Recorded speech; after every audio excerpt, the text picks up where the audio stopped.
तो तीनों शूटरों की कोर्ट में पेशी हो चुकी है। थोड़ी ही देर में कितने दिन की रिमांड उन्हें मिली है वो साफ हो पाएगा, क्योंकि यहां रिमांड पर लेकर आगे पूछताछ की तैयारी पुलिस की होनी है। अतीक को जमीन के नीचे दफन हुए आज 5वां दिन है। प्रयागराज में अतीक के अपराध वाले आतंक के सताए लोगों की कहानियां निकल कर अब बाहर आ रही हैं। किसी को अतीक ने अपहरण कराया, किसी का तो किसी के घर वालों की हत्या कराई।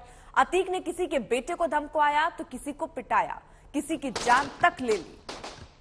तो अब जब आतंक खत्म हुआ है तो लोग खुलकर अपने ऊपर हुए जुल्म की कहानियां बयां कर रहे हैं और कई ऐसे लोग सामने आ रहे हैं जो ये बता रहे हैं कि किस तरीके से दहशत का माहौल उस वक्त प्रयागराज में और उसके आसपास के इलाकों में अतीक कर रहा है, कितने सताए हुए ये लोग थे, अब अपनी जुबानी ये बताते नजर आ रहे हैं। संतोष हमारे साथ, हमारे सहयोगी मौजूद है। संतोष, अब जैसे ये आतंक का सफाया हुआ, लोग खुलकर सामने आ रहे हैं और बता रहे हैं, वो कहानियां अब सामने आ रही हैं कि किस तरीके से इसने दहशत फैलाई हुई थी।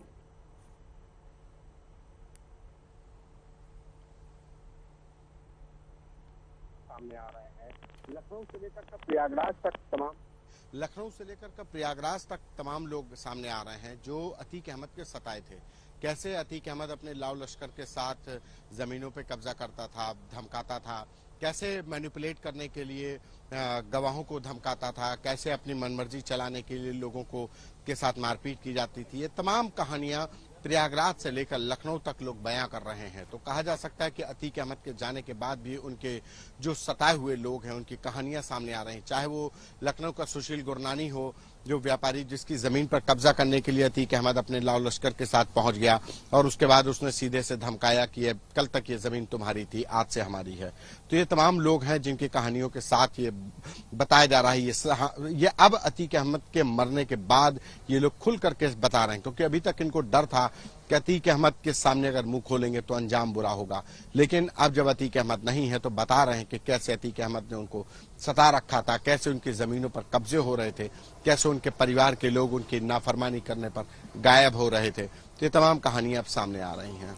ठीक है संतोष, जरा ये भी जानकारी दीजिए कि रिमांड पर लेने की तैयारी भी है, उसको लेकर क्या अपडेट, कितने दिन की रिमांड की डिमांड होगी और किस तरीके के सवाल होंगे? देखिए, 14 दिन की जुडिशियल कस्टडी में भेजे गए थे। आज पुलिस कस्टडी रिमांड के लिए कल एक अर्जी डाली गई थी कि पुलिस कस्टडी रिमांड चाहिए इन तीनों आरोपियों की। तो आज इनका तलबी वारंट बना करके इनको लाया गया है, यानी तीनों आरोपी वहां पर हैं। और जो मेरे पास जानकारी मिल पा रही है कि पुलिस कस्टडी रिमांड के लिए अभी वहां पर बहस चल रही है कि बहस होगी, क्योंकि इन आरोपियों की तरफ से भी जो वकील हैं वो खड़े होंगे कि इनसे क्या बरामदगी करना जरूरी नहीं है। वहीं दूसरी तरफ पुलिस की अपनी थ्योरी होगी, पुलिस के अपने तर्क हैं कि क्या क्या बरामद करना इनके लिए जरूरी है, क्या इनसे पूछताछ करना बहुत जरूरी है। लिहाजा भी बहस चल रही है। लेकिन कोर्ट इसमें पुलिस कस्टडी रिमांड को लेकर के आज तलबी वारंट पे तीनों ही आरोपी अरुण मौर्य, सनी और लवलेश तिवारी को कोर्ट में पेश किया गया है। थोड़ी देर में उम्मीद है कि फैसला आ जाएगा कि कितने दिन की पुलिस कस्टडी रिमांड मंजूर हुई है या नहीं, क्योंकि पुलिस ने अपने तर्क दिए हैं कि पुलिस कस्टडी रिमांड पे लेना इन तीनों के लिए कितना जरूरी है अतीक अहमद और अशरफ के हत्याकांड में। जी बिल्कुल संतोष, और देखिए यहाँ पर कोर्ट में इस वक्त पेशी चल रही है और उसके साथ ही साथ अब कितने दिन की रिमांड मिलेगी इस पर भी नजर रहेगी। और संतोष, एक दूसरी तरफ कोशिश ये है कि गुड्डू मुस्लिम और शाइस्ता को किस तरीके से पकड़ा जाए। एक हाई लेवल मीटिंग भी हुई है अधिकारियों की, जिसमें यह तय किया जा रहा है कि आगे अब क्या रणनीति पुलिस की रहने वाली है।